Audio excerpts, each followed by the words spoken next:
Once again, I warm welcome into this wonderful session. एक बार पुनः स्वागत है आप सबका आपके अपने YouTube चैनल लक्ष्य ट्यूटोरियल्स पर। आज का जो वीडियो सेशन है वो कक्षा 11 भौतिक विज्ञान विषय के लिए है। ये बहुत ही इंपॉर्टेंट टॉपिक है गुरुत्वाकर्षण। जैसा कि आप जानते हैं कक्षा 9 में आपने पढ़ा है कि सकल ब्रह्मांड की जो दो वस्तुएं हैं, सकल का मतलब है जितना नोन है और जितना अननोन है, जो हमें पता भी है जिसके बारे में और जिसके बारे में हमें नहीं पता है, उन सब वस्तुओं में वो सब वस्तुएं जिनके बारे में हमें जानकारी है और जिनके बारे में हमें जानकारी नहीं है, उन वस्तुओं के मध्य जो आकर्षण बल लगता है, उन वस्तुओं के मध्य जो आकर्षण बल लगता है, उस आकर्षण बल को ही गुरुत्वाकर्षण बल कहते हैं। गुरुत्वाकर्षण बल कहते हैं। सबसे पहले हम बात करते हैं मिल्की वे। आपने नाम सुना होगा। मिल्की वे क्या है? वो आकाश गंगा है जिसमें सूर्य एक तारा है। लगभग आज तक के समय में 10,000 आकाश गंगाओं के बारे में जानकारी प्राप्त हुई है। तारों के एक समूह को क्या कहते हैं? आकाश गंगा कहते हैं, जिसमें बहुत सारे तारे होते हैं जिनके तारों के बारे में हमें जानकारी है, जिनके बारे में हमें जानकारी अभी नहीं हो पाई है। एक सूर्य एक तारा है, और बच्चों तारा हमेशा क्या होता है? स्थिर होता है। तो ये दिमाग में आपको बिठाना है, ये चीज आपको समझनी है कि सूर्य क्या है? वो स्थिर है, और सूर्य इन कंपैरिजन टू अर्थ काफी बड़ा है। इन कंपैरिजन टू अर्थ क्या है? वो काफी बड़ा है। सूर्य के चारों ओर जो खगोलीय पिंड, सेलेस्टियल बॉडीज कहते हैं, the celestial bodies which are moving around the sun, सूर्य के चारों ओर चक्कर लगाने वाले खगोलीय पिंडों को, सूर्य के चारों ओर चक्कर लगाने वाले खगोलीय पिंडों को ग्रह कहते हैं। प्रेजेंट में जो ग्रहों की संख्या है वो 8 है। कितनी संख्या है? 8 है। पृथ्वी एक ग्रह है, अर्थ इज अ प्लैनेट, जिस पर हम लोग अपना जीवन जी रहे हैं। पृथ्वी क्या है? एक प्लैनेट है। जो सेलेस्टियल बॉडीज सन के अराउंड मूव करती हैं वो प्लैनेट कहलाती हैं, और जो सेलेस्टियल बॉडीज प्लैनेट के अराउंड मूव करती हैं, जो खगोलीय पिंड किसी ग्रह के चारों ओर चक्कर लगाते हैं, उस पिंड को उपग्रह कहते हैं। जैसे हमारी पृथ्वी का एक प्राकृतिक उपग्रह चंद्रमा है, और बाकी कुछ कृत्रिम उपग्रह हैं जो मौसम विभाग के द्वारा लॉन्च किए गए हैं, जैसे EDUSAT 1, EDUSAT 2, INSAT 1, INSAT B, Rohini, Aryabhata. ये सब क्या है? पृथ्वी के कृत्रिम उपग्रह हैं, जो हमने अपने लाभ के लिए, जानकारियों के लिए पृथ्वी के गुरुत्वीय क्षेत्र के आसपास स्थित करके जानकारियों को हमने इकट्ठा कर रहे हैं। तो बात आती है कि जो पृथ्वी है वो सूर्य के चारों ओर चक्कर लगा रही है। तो इन सब बातों के बारे में जानकारी हमको कैसे मिली? केपलर साहब के नियमों से मिली। और केपलर ने कितने नियम दिए? 3 नियम दिए। कितने नियम दिए? 3 नियम दिए। शायद जो हमने अभी बातें बताई हैं कि तारा क्या होता है, तारा चमकने वाली चीजें होती हैं, जैसे सूर्य स्वतः चमकता है, ऊर्जा का भंडार है। तारा स्थिर होते हैं, और जो है तारे के चारों ओर चक्कर जो लगाते हैं वो ग्रह कहलाते हैं। पृथ्वी एक ग्रह है, और ग्रह के चारों ओर जो चक्कर लगाते हैं वो उपग्रह कहलाते हैं। चंद्रमा एक उपग्रह है। हमारा जो प्राकृतिक उपग्रह है वो चंद्रमा है, और बाकी हमारे पास कुछ कृत्रिम उपग्रह भी हैं। तो केपलर साहब के नियमों के अनुसार ग्रहों के 3 नियम इन्होंने दिए। प्रथम नियम इन्होंने दिया, प्रथम नियम, जिसे कक्षाओं का नियम कहते हैं। क्या कहते हैं? कक्षाओं का नियम। अंग्रेजी में इसे कहते हैं लॉ ऑफ ऑर्बिट्स। क्या कहते हैं? लॉ ऑफ ऑर्बिट्स कहते हैं। ये फर्स्ट लॉ क्या है? लॉ ऑफ ऑर्बिट्स कहलाता है। क्या है भाई? इन्होंने ये बताया कि जो सभी ग्रह हैं वो सूर्य के चारों ओर दीर्घवृत्ताकार कक्षा में, हम लिखते हैं इसको कि सभी ग्रह सूर्य के चारों ओर, किसके चारों ओर? सूर्य के चारों ओर दीर्घवृत्ताकार अब ये नई बला आ गई, ये दीर्घवृत्ताकार क्या होता है, अभी इसके बारे में आपको बताया जाए।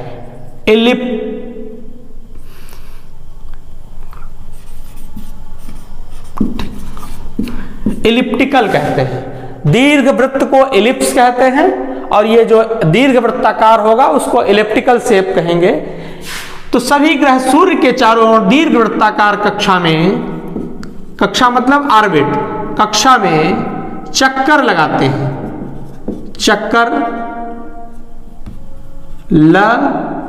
लगाते हैं, तथा सूर्य एक फोकस पर स्थित होता है। सूर्य एक क्या होता है, फोकस पर स्थित होता है।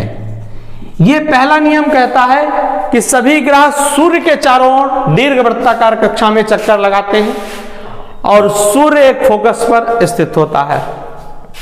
आपके सामने एक अंडाकार चित्र दिखाई दे रहा है, इस तरीके से इस चित्र को जरा समझिएगा। यह एक अंडाकार चित्र है, इसी चित्र को क्या कहते हैं, दीर्घवृत्त कहते हैं। क्या कहते हैं, इस प्रकार की जो आकृति होती है उसको दीर्घवृत्त कहते हैं। इसमें दो सेंटर होते हैं। कितने सेंटर होते हैं, दो सेंटर होते हैं। यहां पर इस साइड की जो ये इतनी लाइन है इसको अर्धदीर्घ अक्ष कहते हैं। इधर की जो इतनी लाइन है ये आपकी क्या कहलाती है, अर्धदीर्घ। तो कुल मिला के जो दीर्घ अक्ष होती है क्या होती है, दीर्घ अक्ष, वो 2a होती है। और ये जो नीचे वाली है ये इतनी लाइन, ये b है, और इसमें नीचे की लाइन भी क्या है, b है। तो बेटा ये जो लघु अक्ष होती है, लघु अक्ष, वो क्या होती है, 2b होती है। जैसे आपका वृत्त होता है, वृत्त में एक सेंटर होता है और उसकी जो अक्ष होती है, अक्ष मतलब उसकी रेडियस होती है एट द सेम, सब चारों तरफ घूमने पर रेडियस की वैल्यू कांस्टेंट रहती है। लेकिन इसमें क्या होता है, एक बार थोड़ा सा ये वराइड हो जाता है, स्प्रेड हो जाता है, फैल जाता है। तो ये दीर्घ अक्ष हो गई, ये क्या हो गई, खड़ी वाली लघु अक्ष मान ली जाती है। इस प्रकार की जो आकृति बनती है उसको क्या कहते हैं, दीर्घवृत्त कहते हैं। और दीर्घवृत्त में दो सेंटर होते हैं। कितने सेंटर होते हैं, दो। एक देखो हमने ये इधर बना दिया और एक इधर ये बना हुआ है। इस तरीके से दीर्घवृत्त में कितने सेंटर होते हैं, दो सेंटर होते हैं। कितने सेंटर होते हैं, दो। तो केपलर साहब ने जो नियम दिए उसमें पहला नियम ये दिया कि सभी ग्रह सूर्य के चारों ओर दीर्घवृत्ताकार कक्षा में चक्कर लगाते हैं। तो हमने मान लिया कि सूर्य यहां पर स्थित है और जितने भी ग्रह हैं वो सब दीर्घवृत्ताकार कक्षा में चक्कर लगा रहे हैं। मान लिया कोई ग्रह है, पहले बिंदु A पर है, A से कहां पहुंच जाता है, B पर पहुंच जाता है। तो पहला नियम यह कह रहा है कि सभी ग्रह सूर्य के चारों ओर दीर्घवृत्ताकार कक्षा में चक्कर लगाते हैं। इस तरीके से हम यहां चाहें तो डॉटेड करके बना दें। ये सूर्य आपका एक फोकस पर स्थित हो गया, सूर्य को हमने एक फोकस पर स्थित कर दिया। सभी ग्रह सूर्य के चारों ओर दीर्घवृत्ताकार कक्षा में चक्कर लगाते हैं और सूर्य एक फोकस पर स्थित होता है। फिर बात आती है द्वितीय नियम की। द्वितीय नियम, द्वितीय नियम को क्षेत्रफलीय वेग का नियम कहते हैं। क्षेत्रफलीय वेग का नियम, law of areal velocity, areal velocity. Law of areal velocity क्या कहता है, द्वितीय नियम यह कहता है कि किसी भी ग्रह को, मान लिया यहां पर हमारी अर्थ है, अर्थ किसी टाइम ड्यूरेशन में, let us consider this is a small time duration delta T, इस सूक्ष्म समय अंतराल डेल्टा टी में जो आपकी अर्थ है वो पॉइंट ए से कहां तक चली जाती है, बी चली जाती है। तो इस सूक्ष्म समय अंतराल डेल्टा टी में जितने समय में ए से बी तक जाती है, उसी सूक्ष्म समय अंतराल में डेल्टा टी में ये सी से डी तक भी जाएगी। सी से कहां तक जाएगी, डी तक भी जाएगी। और इन दोनों समयांतरालों में जो S और A को मिलाने से जो रेखा बनेगी वो जितना इधर डेल्टा टी टाइम ड्यूरेशन में एरिया स्वैप करेगी उतना ही C टू D टाइम में एरिया स्वैप करेगी। कहते हैं कि किसी भी ग्रह को सूर्य से मिलाने वाली रेखा, ये ग्रह है, इसको सूर्य से मिलाने वाली रेखा समान समयांतरालों में समान क्षेत्रफल पार करती। लिखते हैं किसी भी ग्रह को कहां से मिलाने वाली, सूर्य से मिलाने वाली रेखा समान समयांतरालों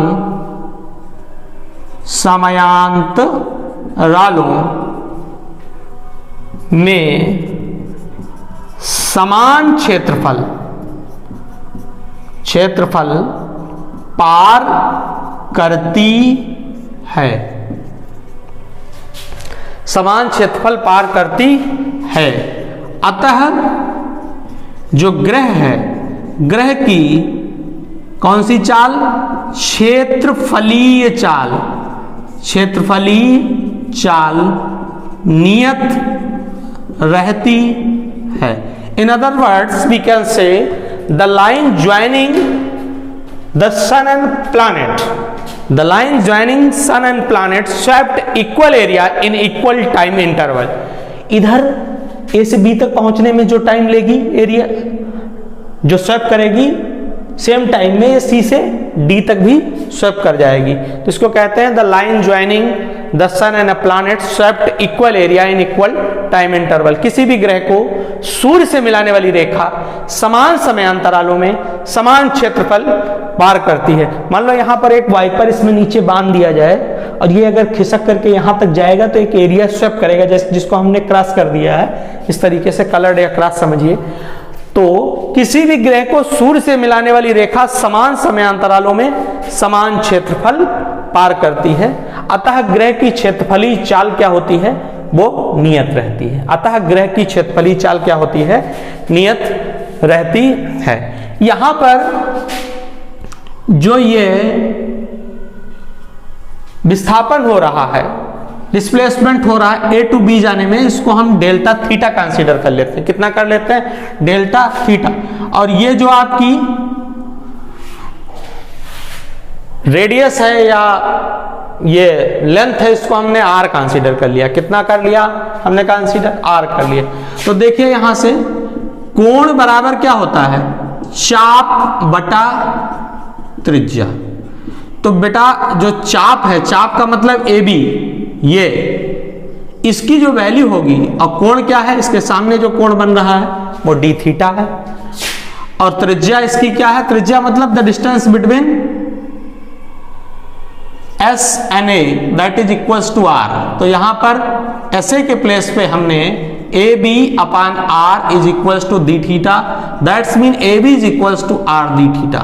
तो ये जो डिस्टेंस है ये क्या आ गई, R d थीटा आ गई। ऐसा हमने इसलिए किया क्योंकि हम इसके क्षेत्रफलीय चाल का व्यंजक निकालेंगे। हम ये मान निकालेंगे कि क्षेत्रफलीय चाल का वास्तव में, जैसे हमने कह दिया कि क्षेत्रफलीय चाल नियत होती है, तो उसको प्रूव करके भी दिखाना है कि क्षेत्रफलीय चाल कैसे नियत होती है। तो आप चाहें तो इसका आप स्क्रीनशॉट ले सकते हैं। प्रॉपर्ली ये दो आपके रूल्स लिखे हुए हैं। फिर हम इरेज करके इसको आगे की तरफ बढ़ते हैं।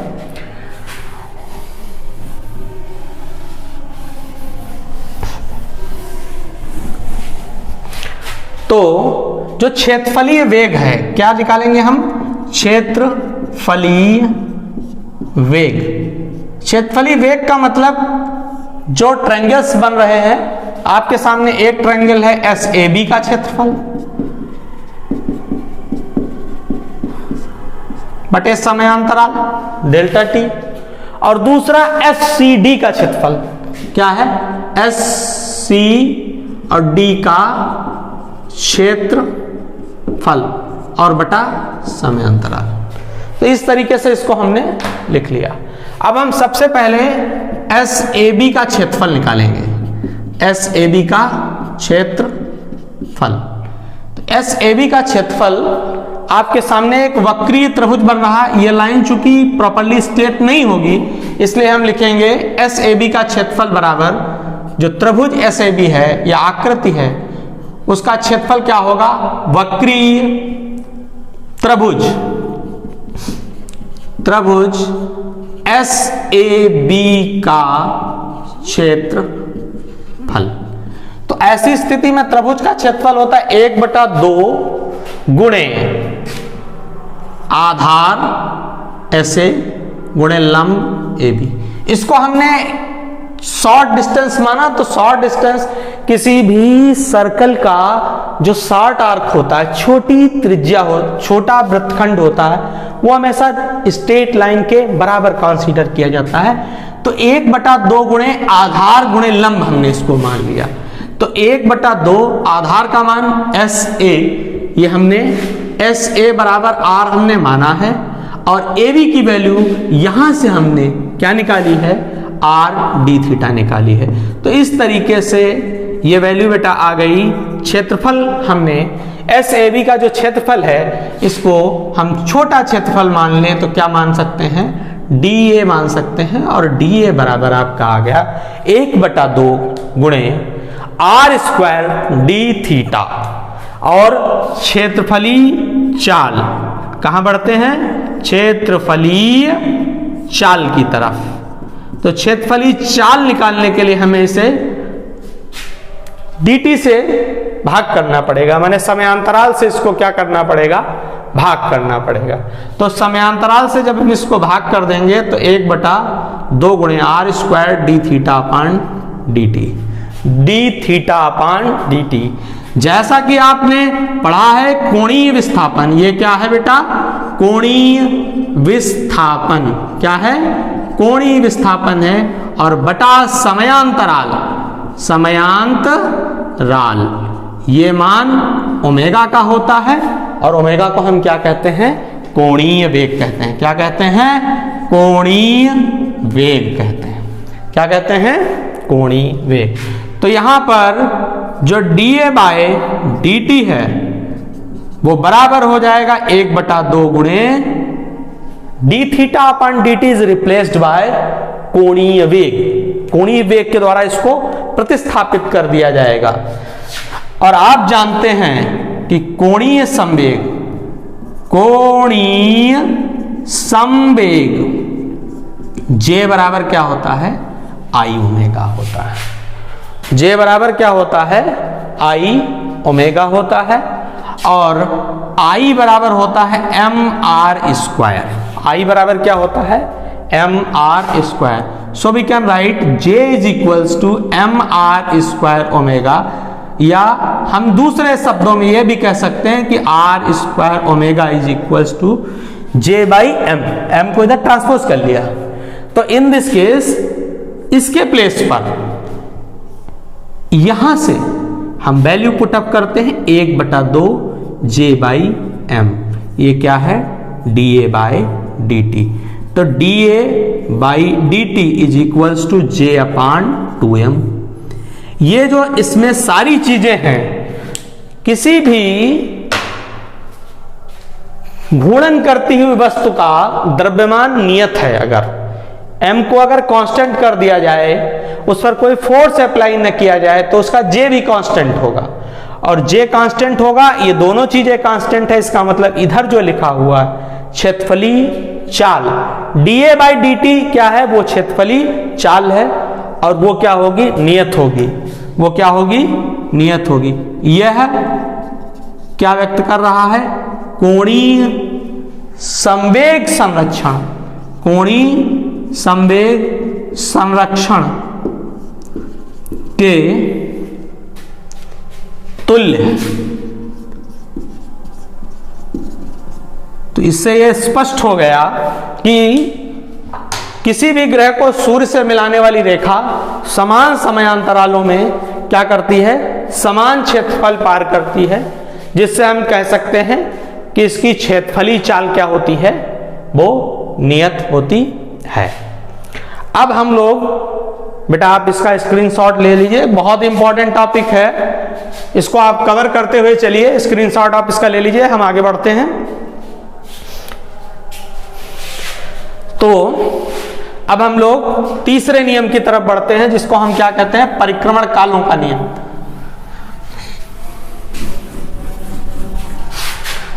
परिक्रमण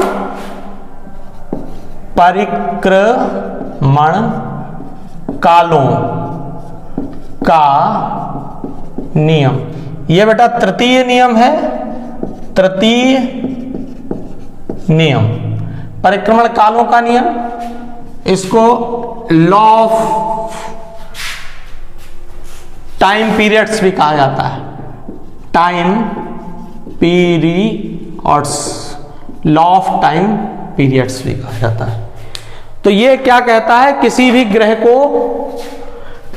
का सूर्य के परितः परिक्रमण काल, जो कोई भी ग्रह है, किसी भी ग्रह का सूर्य के परितः, परितः मतलब चारों ओर, परिक्रमण काल, किसी भी ग्रह का सूर्य के परितः परिक्रमण काल। परिक्रमण काल का मतलब एक चक्कर पूरा करने में लगा समय। किसी भी ग्रह का सूर्य के परितः परिक्रमण काल माने एक चक्कर पूरा करने में लगा समय, परिक्रमण काल का वर्ग उस कक्षा की, उस कक्षा की अर्ध दीर्घ अक्ष, कितनी, अर्ध दीर्घ अक्ष, उस कक्षा की अर्ध दीर्घ अक्ष के तृतीय घात, अर्ध दीर्घ अक्ष के तृतीय घात के क्या होता है, अनुक्रमानुपाती होता है। तो इस तरीके से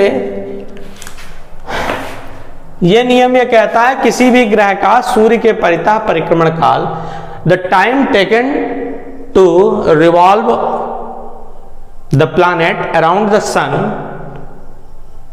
the square of the time period of the revolving around the sun is proportional to the semi major axis of the is proportional to the cube of the semi major axis of the elliptical shape और elliptical orbit। तो ये जो time period का square है that is proportional to the cube of the semi major axis। ये this is the mathematical term।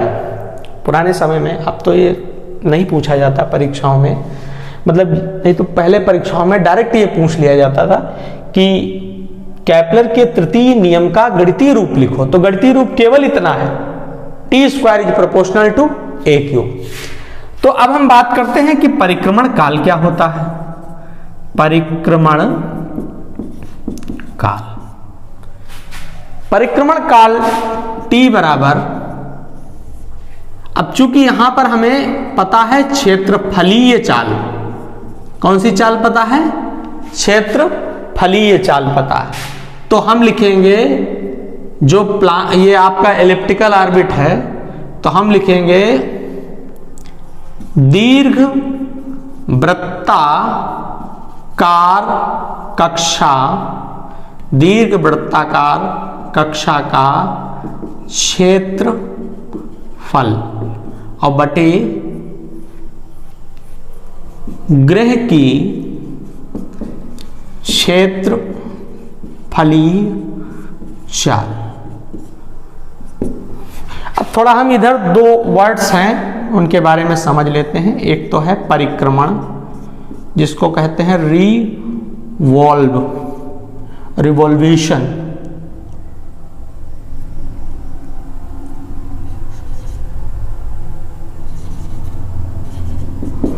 Revolution या परिक्रमण। परिक्रमण का मतलब होता है कि जब पृथ्वी सूर्य को सेंटर मान करके एक दीर्घ वृत्ताकार कक्षा में पूरा चक्कर लगाती है तो उसको कहते हैं परिक्रमण। और पृथ्वी जब अपनी अक्ष को सेंटर मान करके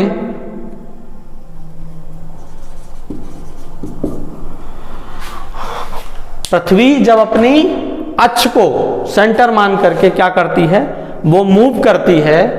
जैसे मान लो कि आपका ये अर्थ है और ये सन है, पृथ्वी जब ऐसे मूव करेगी, मतलब दोनों गतियां साथ में होती हैं, इस तरीके से जब सूर्य के चारों ओर दीर्घ वृत्ताकार कक्षा में घूमेगी तो वो परिक्रमण कहलाएगा। और सूर्य के चारों ओर पृथ्वी जब ऐसे ऐसे घूमती है, पूरा सेंटर पे घूमते हुए इस तरीके से रहती उसी कक्षा में है, लेकिन अपनी अक्ष पर घूमना वो परिभ्रमण रोटेशन कहलाता है, और परिक्रमण माने रिवोल्यूशन कहलाता है, रिवॉल्व करना। ठीक है, तो ये दोनों बातों को आप माइंड में सेटअप रखिएगा, ये बहुत इंपॉर्टेंट चीजें हैं, इनको समझना आपके लिए बहुत जरूरी है। परिक्रमण और परिभ्रमण, सूर्य में दोनों गतियां होती हैं, परिक्रमण भी होती है और परिभ्रमण भी होती है। तो परिक्रमण काल की हम बात करते हैं, तो परिक्रमण काल माने जो ग्रह है, ये ग्रह ये आपका यहाँ पर जो है और ये घूम रहा है, तो किस कक्षा में घूम रहा है, दीर्घवृत्ताकार कक्षा में। तो सबसे पहले हम दीर्घवृत्त के क्षेत्रफल की बात करते हैं। तो ये नई चीज है, दीर्घवृत्त का क्षेत्रफल, दीर्घवृत्त का क्षेत्रफल, दीर्घवृत्त का जो क्षेत्रफल होता है वो पाई एवी होता है। और ग्रह की क्षेत्रफलीय चाल जो अभी आपने निकाली है dA by dt that is equals to क्या थी, J बाई 2m थी, J बाई 2m। तो हम डायरेक्ट यहां पर वैल्यू रखते हैं, dA बाई dt नहीं रखते हैं। आपका जो क्षेत्रफलीय चाल है वो J बटा क्या है, 2m है। इसको सिंप्लीफाइड करेंगे, 2 ऊपर जाएगा, पाई एज ए कांस्टेंट है उसको भी पहले रखेंगे, m है, a b है अपान j, ये क्या है, t हो गया। ये t की वैल्यू आ गई, लेकिन हमें t नहीं चाहिए, हमें t स्क्वायर चाहिए। तो t स्क्वायर, तो हम यहां क्या करेंगे, दोनों पक्षों का वर्ग करने पर, ये दोनों पक्ष जो हैं इनका वर्ग कर देंगे, तो T square is equals to, इसमें भी सब स्क्वायर हो जाएगा, सबका स्क्वायर होगा, 4 pi square m square a square b square upon j square. इतनी वैल्यूज ये स्क्वायर में हो गई। अब हम क्या करते हैं, b का भी स्क्वायर होगा, किसका स्क्वायर होगा, b का भी क्या हो जाएगा, स्क्वायर हो जाएगा। अब इधर हम इस चित्र में आते हैं। इस चित्र के साथ हमने एक पहले जो चित्र बनाया था, इस प्रकार बताया कि यह दीर्घवृत्ताकार कक्षा है, ये दीर्घ अक्ष है, ये क्या है, लघु अक्ष है। ये पूरी लंबाई आपकी लघु अक्ष कहलाती है, ये पूरी लंबाई आपकी दीर्घ अक्ष कहलाती है। दीर्घ अक्ष पर जो ये फोकस होता है और इधर भी एक फोकस होगा, फोकस से होकर गुजरने वाली एक काल्पनिक रेखा जो होती है वो क्या कहलाती है, नाभिलंब कहलाती है। कौन सी रेखा क्या कहलाती है, ये रेखा कहलाती है नाभिलंब। अंग्रेजी में इसको कहते हैं लेटस रेक्टम। तो नाभिलंब की जो लंबाई होती है, इस नाभिलंब की लंबाई उसको 2l से प्रदर्शित किया जाता है। तो नाभि, यहां पर हम लिखेंगे इसको शॉर्ट करके, नाभि लंब की लंबाई 2l बराबर 2b स्क्वायर अपान a। नाभिलंब की जो लंबाई होती है वो 2l square upon 2l is equals to 2b square upon a होती है। और जो अर्ध नाभिलंब होता है, क्या, अर्ध नाभिलंब, अर्धनाभिलंब बराबर होता है L बराबर b स्क्वायर अपान a। तो यहां से b स्क्वायर की जो वैल्यू है, अर्धनाभिलंब क्या होता है, L बराबर b स्क्वायर अपान ये मैथमेटिकल टर्म है, एलिप्स की जो फंडामेंटल प्रॉपर्टीज पढ़ी जाती हैं उनमें इसको कंप्लीट किया जाता है। जो तो यहां पर आपका चूंकि फिजिक्स का पूरा मैटर है, इसको आपको थोड़ा सा बेस में फीड करके चलना है माइंड में कि अर्धनाभिलंब L बराबर बी स्क्वायर अपन ए होता है, तो बी स्क्वायर की वैल्यू LA के बराबर हो जाती। तो यहां पर जो ये टर्म है T square is equals to 4 pi square M square A square, B square के प्लेस पे LA रख देंगे, बी स्क्वायर के प्लेस पे क्या रख देंगे LA। अब इसको सिंप्लीफाई कर लिया तो T square is equals to 4 pi square M square L A cube बटा जे स्क्वायर। ये इतने सारे जो टर्म्स है, किसी भी प्लैनेट को जब सन के अराउंड वो मूव करने लगेगा, इन दिस केस उसका मास कांस्टेंट हो जाएगा प्लैनेट का, वो तो चेंज नहीं होना है बार बार। लेटस रेक्टम जो अर्धनाभिलंब होगा, जो दीर्घवृत्त कक्षा होगी, उसका अर्धनाभिलंब भी नियत हो जाएगा, उसका जे क्या है कोणीय संवेग है वो भी नियत हो जाएगा।